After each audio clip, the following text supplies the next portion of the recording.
Mohon perhatian. Podschool SMP Negeri 1 Malang siap dimulai. Podschool.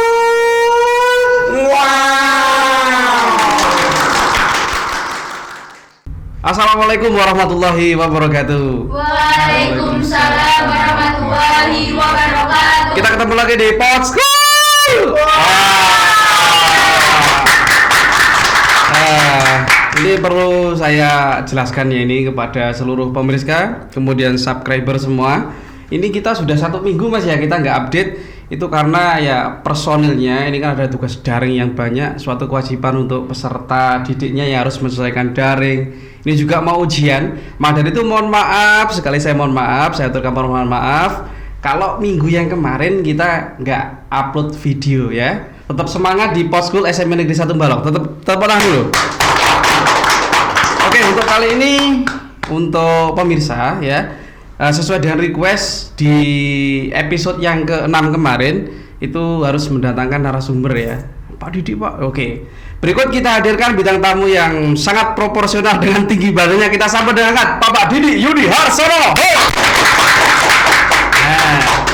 Pak Didik Yudi Harsono ya, sama seperti biasa kita bacakan untuk biografinya. Kelahiran di Malang tanggal 19 Juli 1968 ya. Di Malang tepatnya di kota mana Pak? Kota Malang. Oh iya ya. Wilayahnya Pak, wilayahnya mana Pak?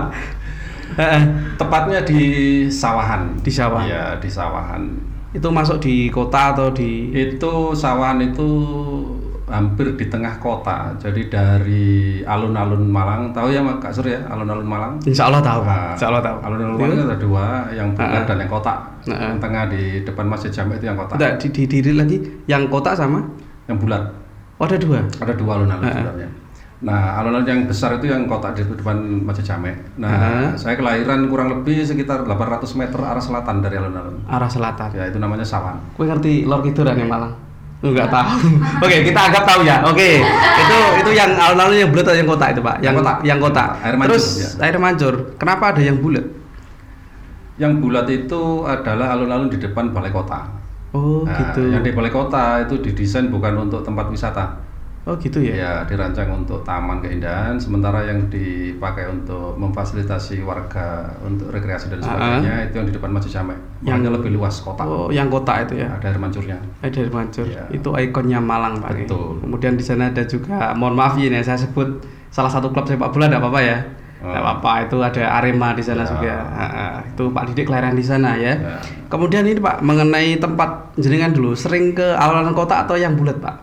Yang kota. Hampir setiap hari ketika saya kecil selalu ke sana. Oh, karena di sana. ketika kecil saya sepak bolanya di sana. Oh, gitu. Iya. Pulang sekolah, ganti baju, makan, langsung berangkat. Berangkat sepak bola di alun-alun yang kota ya. Betul. Yang bulat kenapa? Apa enggak diizinkan di sana? Tidak boleh. Dari dulu dijaga tidak boleh. Karena di depan balai kota untuk taman. Gitu, untuk taman ya. Sampai sekarang juga tidak boleh. Sampai sekarang enggak boleh. Tidak boleh. Khusus Hanya untuk taman. pegawai tertentu yang di Ya, situ ya. betul. Tugas. Memori di sana tentunya sangat indah ya, beda dengan yang di sini. Di sini juga sangat indah, sama aja. Kemudian di sana di Malang itu kan kota dingin Pak Didik ya.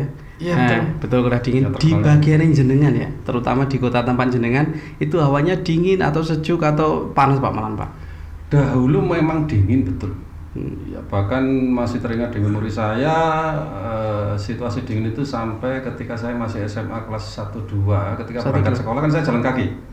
Jalan kaki itu lewat sawah, nyebrang sungai tapi ada jembatannya. Ketika berangkat sekolah masih menemui kalau pagi hari itu kabut.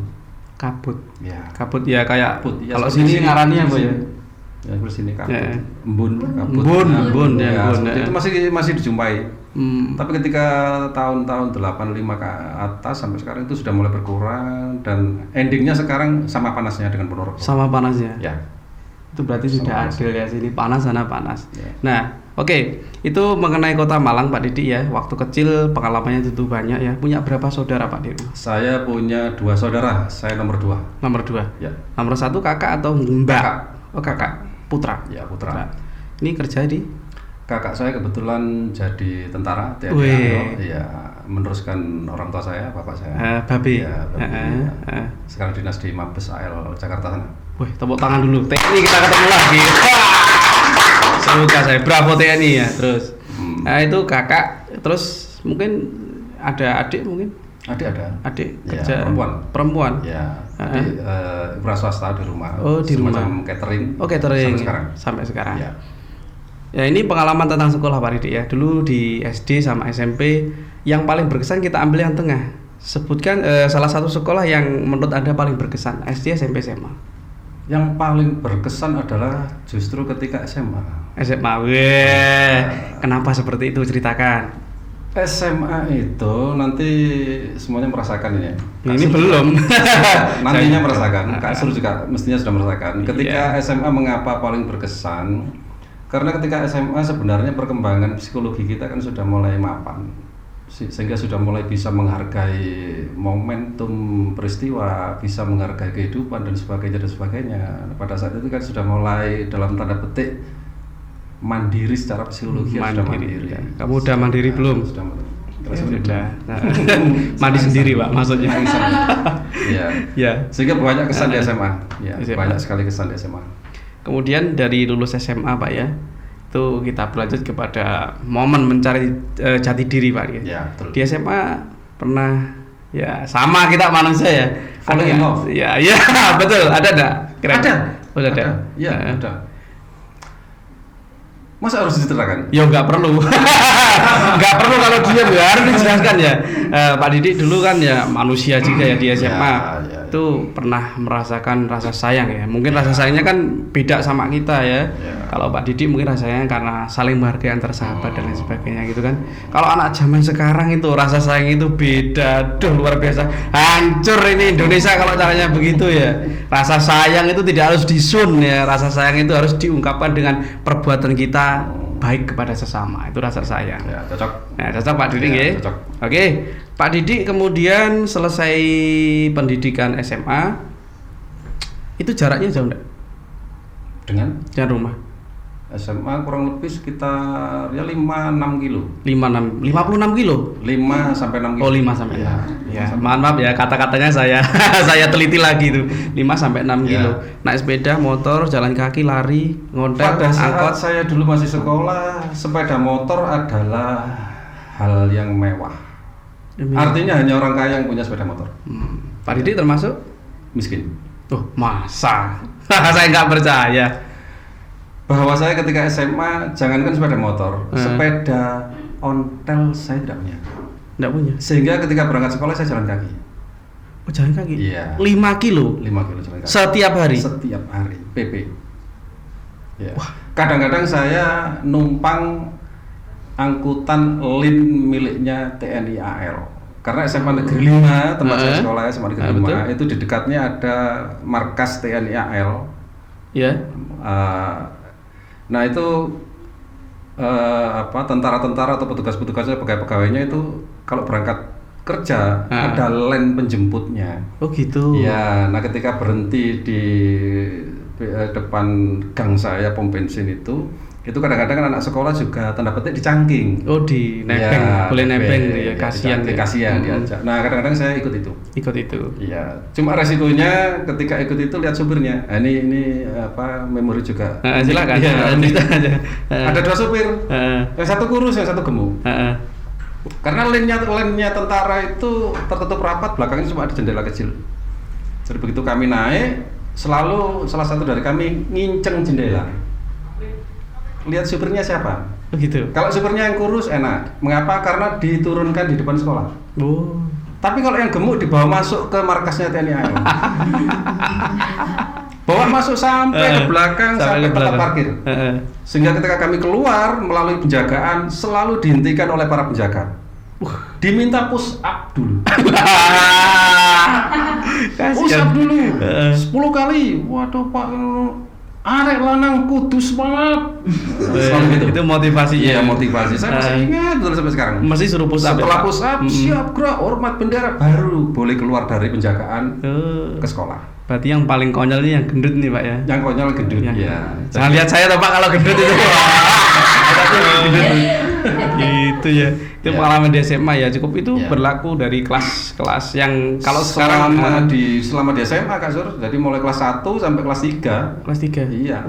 Itu terus ya? Iya. Berarti kalau yang nyopir itu yang gendut itu harus sehat terus. Ya, harus siap-siap. Harus siap-siap diminta sehat. maaf. Iya. Itu ceweknya ada enggak, Pak? Ceweknya ada enggak? Nggak ada.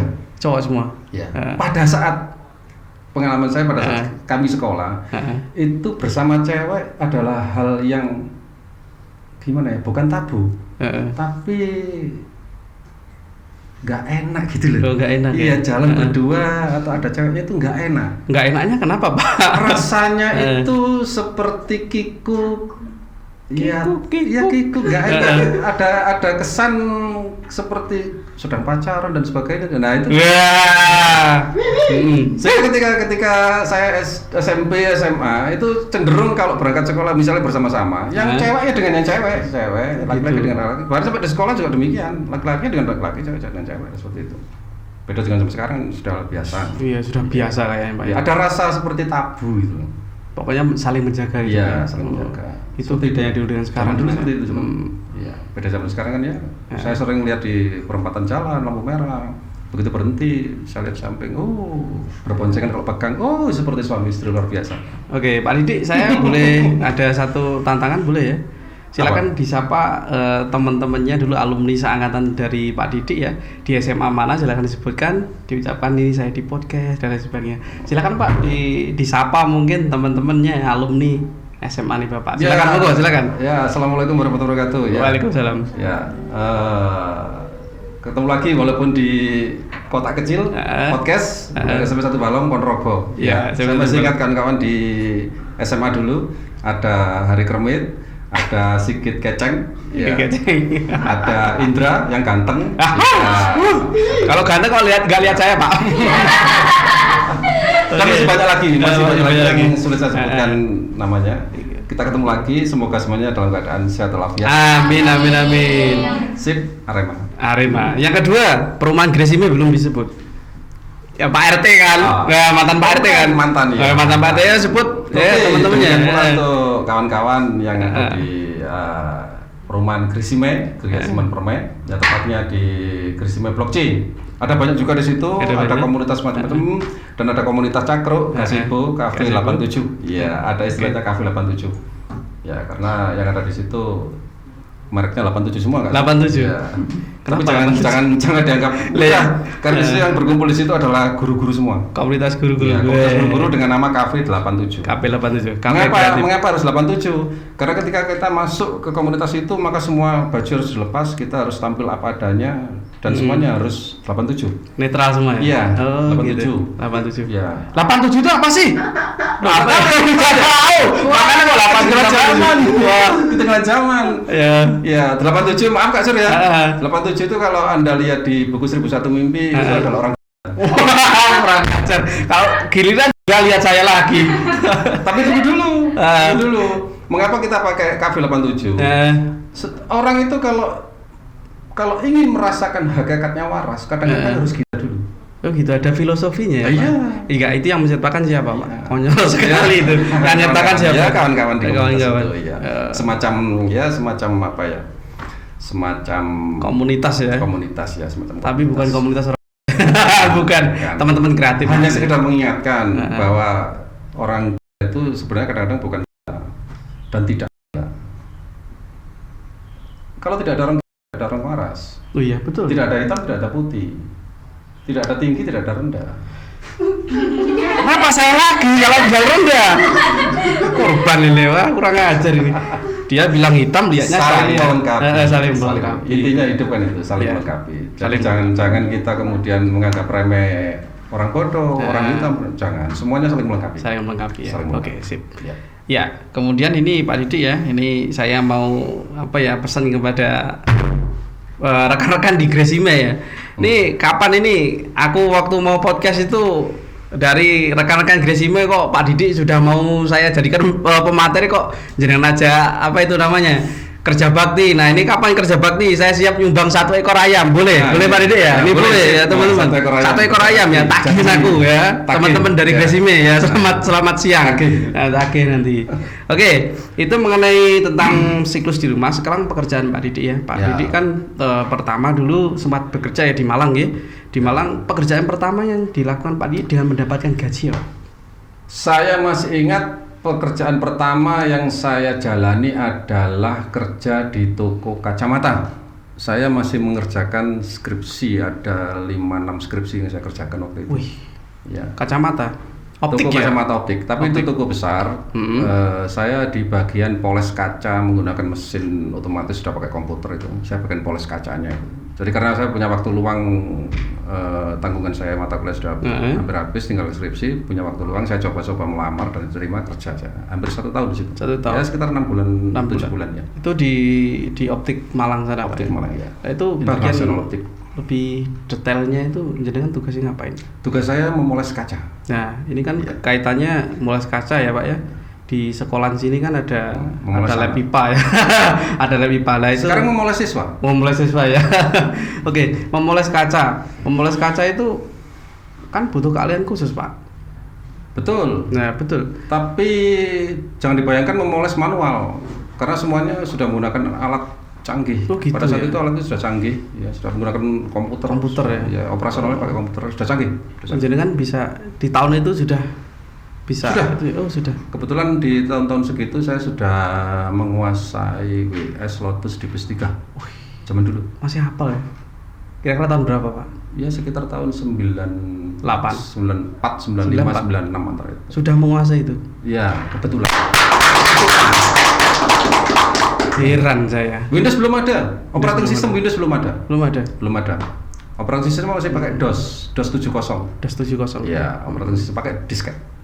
Oh, makanya- disketnya ya? Ada pakai disket. Disket yang Asal masih kayak kotak disket itu ya? Kotak, ada kotak besar, kemudian yang kecil, kemudian muncul lagi kecil tapi keras. Keras. Nah, iya. Disket ya, Mas. Disket. Nanti kasih contoh ya untuk pemirsa disket itu bagaimana. Disket. Ya. Disket yang itu kapasitas berapa MB itu? Yang paling kecil, yang besar itu 512 kilobyte. 512. Kilobyte kecil sekali. KB ya, Pak? KB.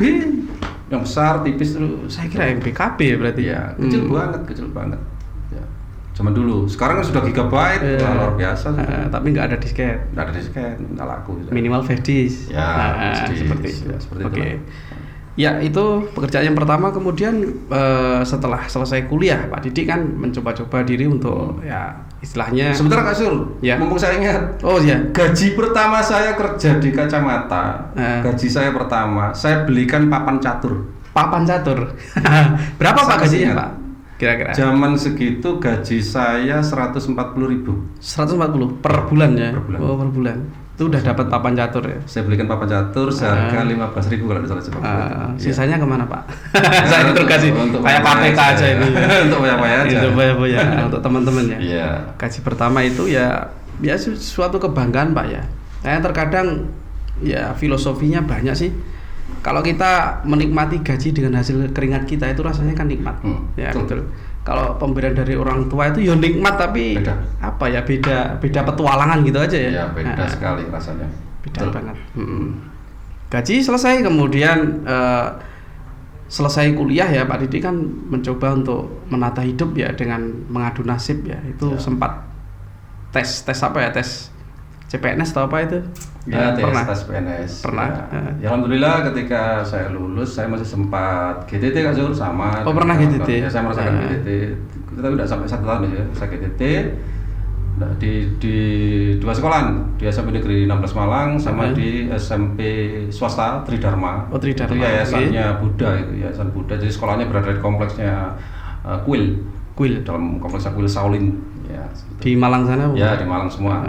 Itu saya jalani kurang lebih hampir tidak sampai 1 tahun. Kemudian ada pendaftaran PNS, saya ikut tes. Ya. Alhamdulillah sekali saya tes atut Lolos. lolos. Oh. Ya, alhamdulillah. Lolos langsung tugas pertama di. Nah, SK pertama saya ketika saya baca, kita ambil SK-nya kan di apa?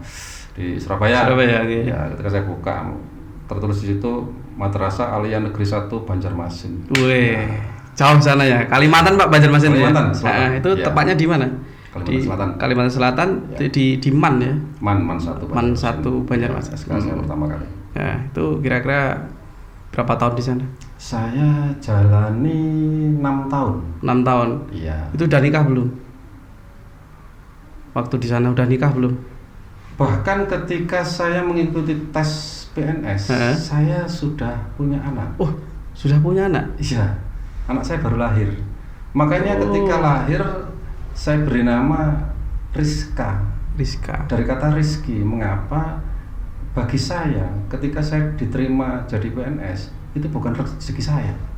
Bukan, itu rezeki anak saya. Oh, rezeki anak jenengan. Bukan saya. Rezeki anak saya. Haknya anak saya, makanya saya beri nama Rizka. Dari kata rizki. Nah, itu. Rizka, rezeki dari kata rezeki. Rizka Marini Ramadhani. Rizka, ya itu ya. Ya. Apa bangsa sih ya gitu aja. Oke.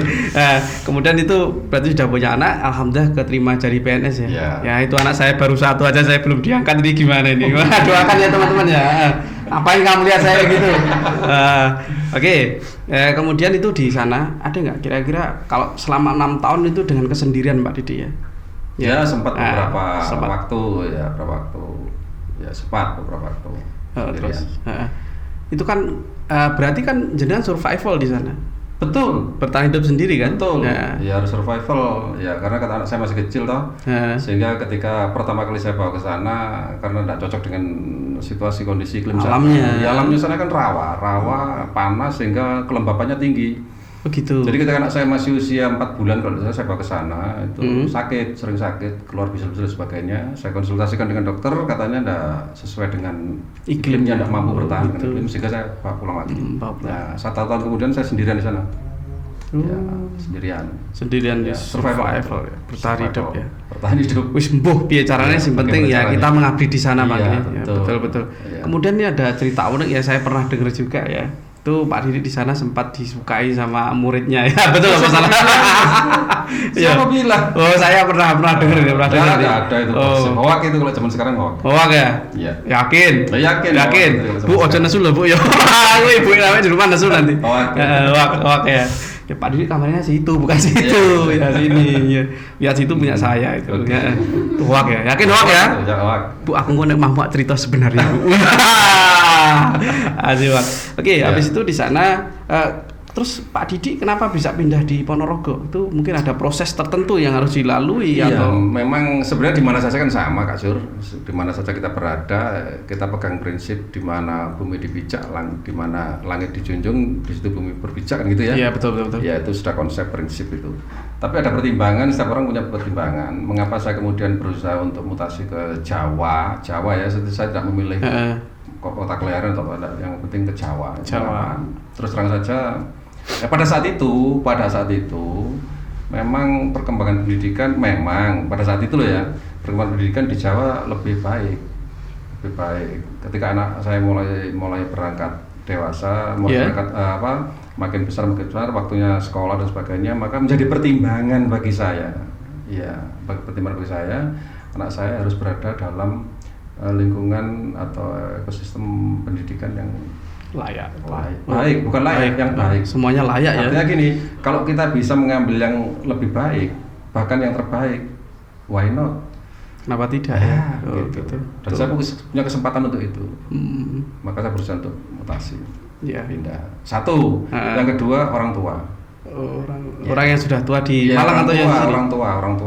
Orang tua saya juga mertua saya makin lama makin tua, sepuh dan sebagainya. Sementara kakak saya juga waktu itu saya di Jakarta, adik saya waktu itu masih di Batam, orang tua saya sendirian berdua.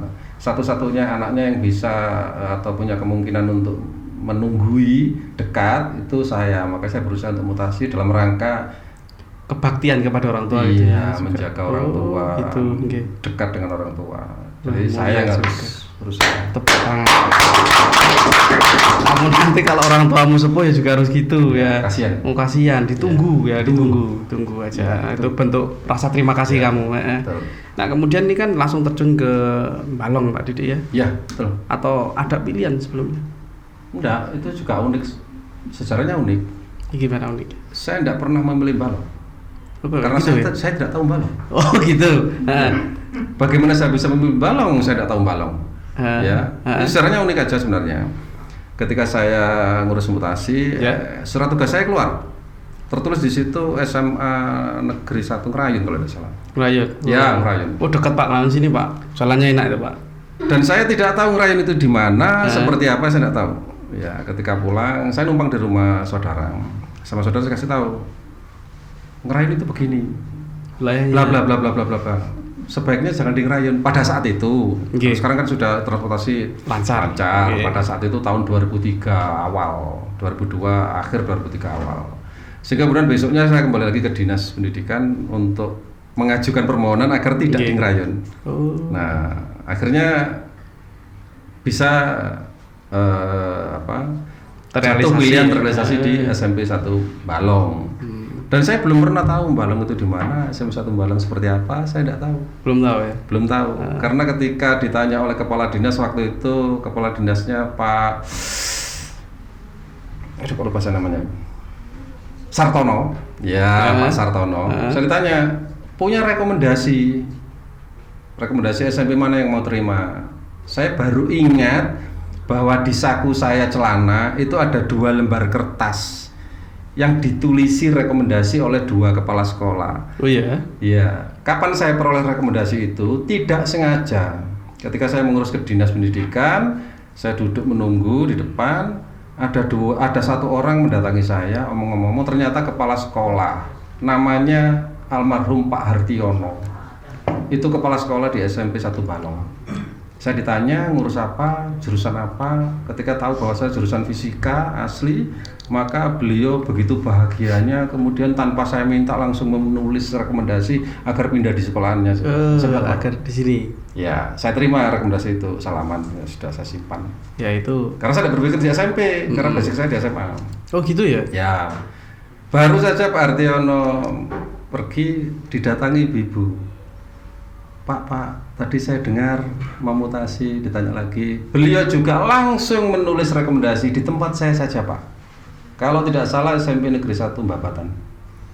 Ya, jauh sana. 2 rekomendasi saya masukkan saku dan tidak pernah saya pikir. Ketika Pak Sartono menanyakan sudah punya rekomendasi, secara otomatis saya merogoh kantong. Yeah. Ketika saya tarik yang keluar SMP 1 Balong, ada Pak ini. Itu sejarahnya mengapa saya di sini ya. Di sini. Karena sebenarnya jenengan nggak tahu ya kalau sini tuh lingkungannya seperti ini, luas dan lain sebagainya, nggak tahu ya. Akhirnya kan keluar, keluar surat tugas SMP 1 Balong. Keluar dari Dinas Pendidikan, saya buka tas, saya keluarkan peta. Itu ciri saya. Kemana saya tujuan saya kemana? Itu langkah pertama saya masuk Gramedia membeli peta kota itu. Membeli peta. Dulu nggak ada Google ya, Pak? Tidak ada Google, peta. Saya beli peta Ponorogo. Jadi ketika saya tahu bahwa saya ditempatkan di Ponorogo, saya beli peta Ponorogo, kemana-mana saya bawa, saya buka, Oh, Balong ini, saya telusuri. Saya berhenti di depan sekolah kita. Ini. Ya, saya sepeda motor saya parkir, saya lihat, oh, ini sekolahku kok di tengah sawah.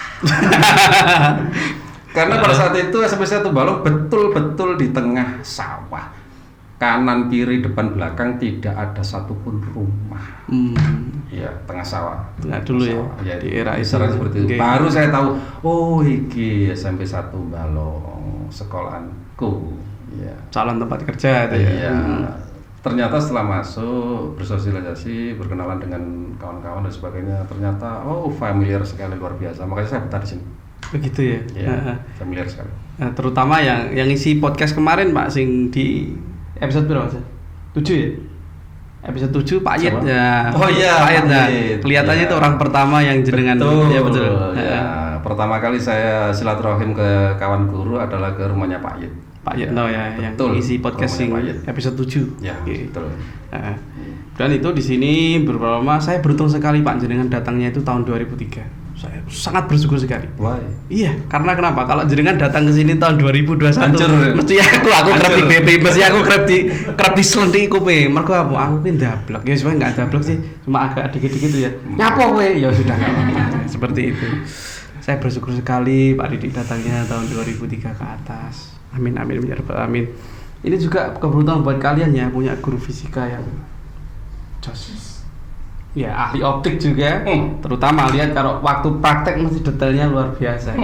Iya, aku anggotanya laboran dulu ya. Kerap di Senen. Iya, sering saya marahin kasur. Ruangan tuh nggak bersih ya, tak praktekin. Iya. Kasur belum bersih, ya udah aku langsung buru-buru bersihkan. Ya. Iya. Betul itu Pak. Ya, gitu waktu kerja. Pak Didik mengelola lab itu kan dibantu kasur. Ya, selalu berdua. Iya. Standar yang saya pakai adalah debu. Dulit. Saya tidak peduli kalau suruh ngepel dan sebagainya, tidak peduli. Yang saya pegang atas. Kalau ada debu, Sur, ulangi. Ya udah tak ulang. Oh, disiplin luar biasa. Nah, Debu. maka dari itu, nah ini sekarang kan beliau jadi sarpas kan pas ya. Nah, di sarpas pas. Nah, ini kebetulan Pak Didi ya, karena di SMP 1 Balong jenengan jadi sarpas itu yang sekarang ini kan lagi boomingnya itu di IT Pak Didi ya, internet dan lain sebagainya. Nah itu di sekolahan SMP 1 Balong itu apa saja yang sudah tercover dan yang istilahnya yang mungkin sekolah lain itu belum ada? Sebenarnya begini, sebenarnya ketika kita mengambil kebijakan itu jangan menggunakan prinsip mencontoh. Nah, oke.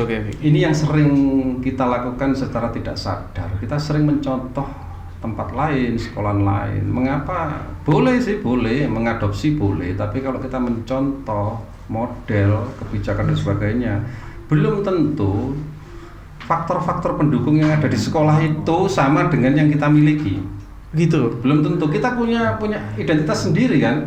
Kita punya identitas sendiri, potensi sendiri dan sebagainya. Ngadopsi boleh ya, tapi jangan mencontoh. Nah, dalam konteks itu maka harus kita tentukan orientasi sekolah kita itu kemana dulu. Apakah kita mau menjadi sekolah berbasis IT? Apakah mau menjadi sekolah berbasis rekreasi? Apakah mau menjadi sekolah berbasis pertanian keterampilan? Tentukan dulu itu. Banyak basisnya ya Pak. Iya, itu kan pijakan pondasinya dulu. Ya, betul. Orang bangun rumah pondasinya dulu. Ya. Kalau kita sudah tentukan, kita ingin sekolahan kita berbasis IT, maka semuanya kebijakan harus berorientasi pada pengembangan IT. Nah, gitu. Kebetulan sekarang semuanya serba IT, maka mau sekolahan harus berbasis IT, kan gitu. Ya, maka semua program penunjang yang berbasis IT menjadi prioritas, kan gitu. Ya, nah, oleh karena itu kemudian dikembangkan mulai dari kantor administrasi. Ya, betul. Dulu saya masuk ke sini masih mesin ketik dakdok. Manual dia. Jujur saja, saya masuk ke sini pertama kali mengelus dada. Mengapa? Di Kalimantan tempat saya -1 sudah full pakai komputer. Gitu. Kalimantan, luar Jawa. Ya, pada saat saya tinggalkan ke sini, di sana sudah menggunakan Windows 31. Saya masuk ke sini, saya jumpai Mbak Fitri, waktu itu Mbak Fitri ya, kan masih kenal ya Mbak Fitri. Nah, TU dulu ya. TU. Itu pegang komputer, masih pakai WS Lotus. Kemudian saya lihat komputernya masih Pentium 1 dan hanya 1 unit. 1 unit saja. 1 unit Pentium 1, printernya dot matrix L300. Saya masih ingat semua itu. Padahal di tempat saya sana yang saya tinggalkan sudah menggunakan Pentium MX223, printernya sudah Canon Bubblejet 1000, saya masih ingat. Ya, ada ironi di situ. Orang berasumsi luar Jawa ketinggalan, Jawa yang maju. Tapi faktanya ini fakta lokal yang sekarang lokal. Ya. Pada saat itu pada fakta saat lokal itu gitu ya. Di sana lebih maju secara teknologi. Ketika saya masuk sini, saya lihat mesin ketik Pak Katenu ya, Pak Katenu waktu itu menuliskan surat tugas saya dan sebagainya masih pakai mesin ketik dakdok. Nah itu, sehingga suatu saat langkah saya pertama, saya temui Pak Hartiono almarhum, saya cerita, saya beri masukan tentang komputerisasi. Alhamdulillah Pak Hartiono pada saat itu sangat-sangat respon luar biasa. Responnya dan pada saat itu juga saya diberi dana untuk membeli printer. Masih ingat saya, langsung saya beli karena komputernya sudah punya. Komputernya sudah punya, cuma printernya masih dot matrix. Kan tahu ya dot matrix ya? Ya insya Allah tidak. Nah itu udah lama loh. Dot matrix kayak gimana?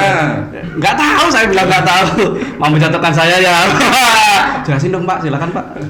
Dot matrix yang krik ya, dia pakai jarum, ada 11 jarum. Ya, gitu. Itu dot matrix L300.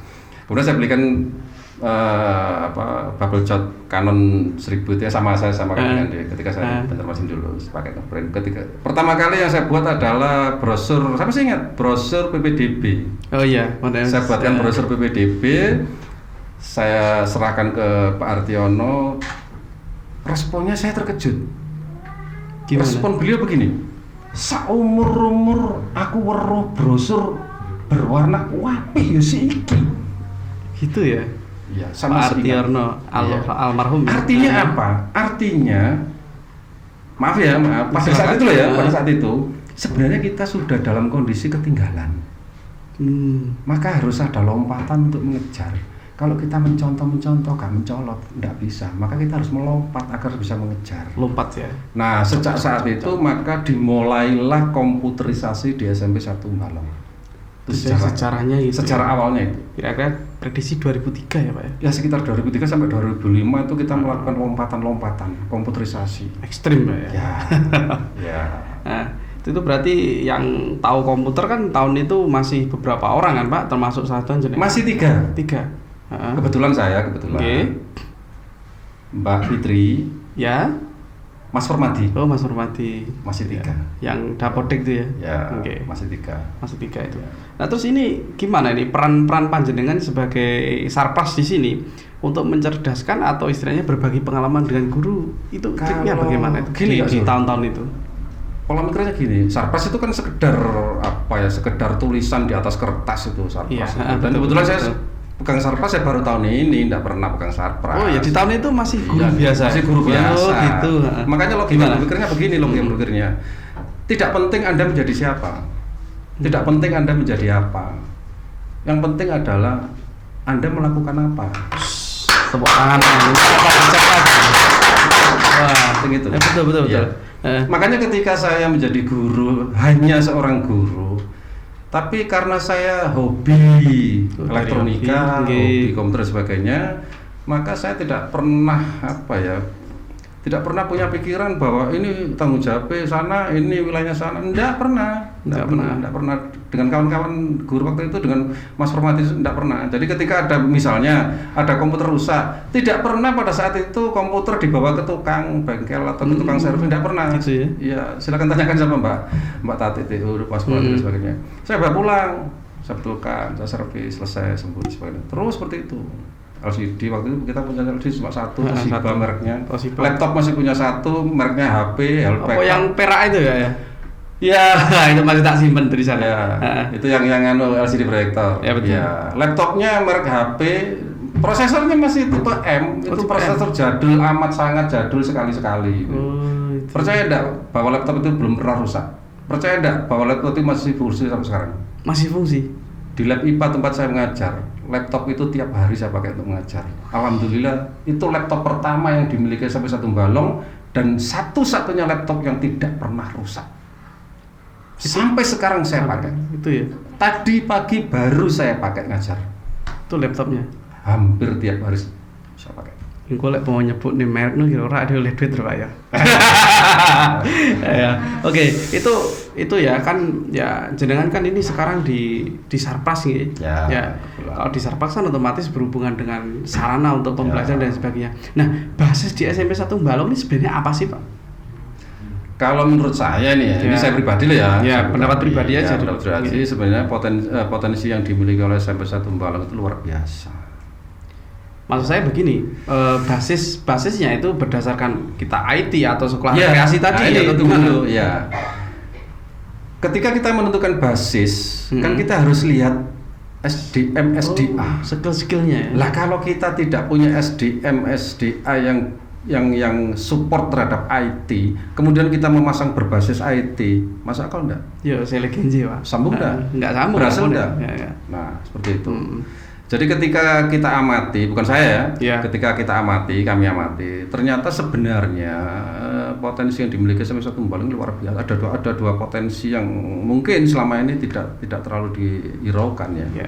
Yang satu potensi personal. Oh, personnya. Person to person, bahwa kawan-kawan guru, kawan-kawan TU dan kawan-kawan yang masih muda-muda ini luar biasa. Ya, ini bibit-bibit yang kelak mengajar. Dengarin jenengan waktu bilang muda itu lihat saya. Wah, tepuk tangan untuk saya dong. Kapan aku Mereka punya potensi yang luar biasa, apalagi sekarang kita amati potensi IT-nya juga luar biasa. Yang kedua, bahwa kita perangkat IT pendukung dan sebagainya, Sarprasnya untuk IT juga sudah lengkap. Maka sangat cocok kalau kita sekolah ini dikembangkan berbasis IT. IT ya Pak ya? Cocok sekali. Cocok ya sebenarnya. Dan ada sekian persen, 60% lah, bukan lagi cocok, kewajiban. Mengapa? Karena semua sistem di luar sana semuanya sudah menggunakan komputer, semuanya sudah menggunakan internet. Maka mau tidak mau kita harus mengikuti itu.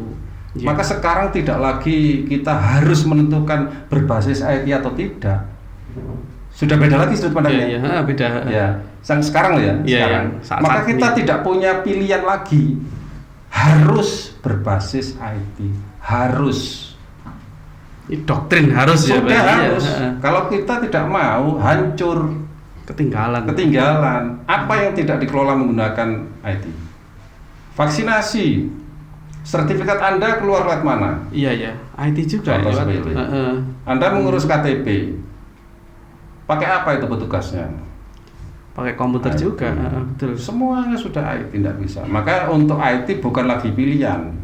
Berbasis IT bukan lagi pilihan, sebuah keharusan Dan kewajiban Pak. sudah kewajiban, bukan kewajiban, keharusan, kewajiban terpaksa. Ya.